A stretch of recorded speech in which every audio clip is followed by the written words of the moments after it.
In the past, historical preservation has been considered a luxury practice, but in recent years, research of the economic and public benefits have revealed that it is a powerful tool in maintaining local economy, creating jobs, and even generating capital.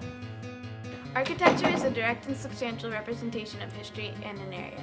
By preserving historic structures, we are able to share the very places and environments in which the generations before us lived. Historic preservation is the visual and substantial conservation of cultural identity.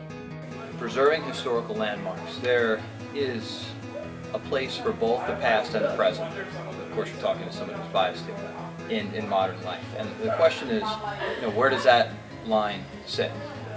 We need a connection to the past. We need like a touchstone to tell where we came from, and when you know where we're coming, where we've been, it gives us an idea of where we're going. But particularly in New Jersey, it's tough to do that. Things are very expensive. Property is very expensive, and people are more forward-looking, of course, by nature than looking into the past.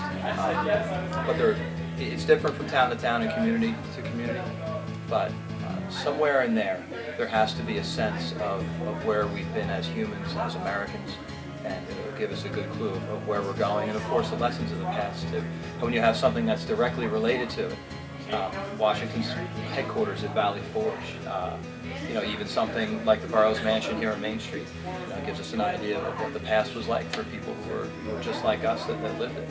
For the next generations to come, are being designed and built today, and so it's very important to pay attention to that and to revere these buildings which provide these great qualities that will be preserved into the future. The National Register of Historic Places acknowledges only those buildings that are 50 years old or older.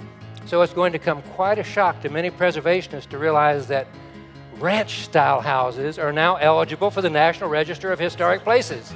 And those quirky buildings from the 1950s and 60s are now going to be considered historic. Tourism, right? The dollars, the ultimate main player. When you have a community or a city, look at a city like New York that has, a complete lean forward, right? Economically, socially, very diverse, very complicated city. You can still go into New York and find history everywhere, and it gives this complete, well-rounded sense of a time and place. And so, if you can preserve a portion of the past, people will seek that, and they might not necessarily notice it every day, but just walking by old buildings that are well kept and open to the public, that are approachable, just by keeping a sense of the past in the present, it gives people a real sense of where they are in time and place. Now, money. Look at a place like Gettysburg in Pennsylvania, right? Hundreds of thousands of Civil War geeks and nerds drag their families, and then the Boy Scouts go and all kinds of stuff to go to see the great battlefield of the Civil War. And they bring with them their wallets, and they spend hundreds of millions of dollars every year in just this little teeny town.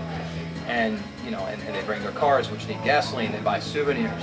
The restaurants open up. They build highways to these places, and then more people come. More people travel the highways, and there's more housing developments and stores and all that. Which, of course, bring you back to your previous question about how can the past exist in the modern.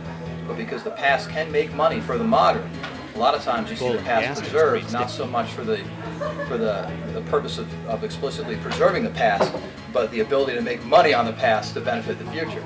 So, the Battleship New Jersey in Camden. Why is the aquarium there? Not a historic thing, but a culturally important thing.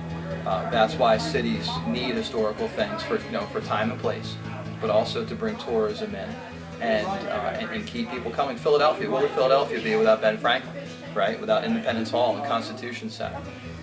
It can mean big money, and cities without that, towns without that, lack something to bring them into the future, but also pay for the present and the future, but also give them a sense of the past.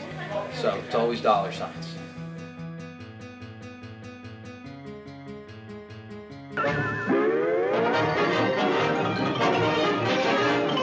That's all, folks.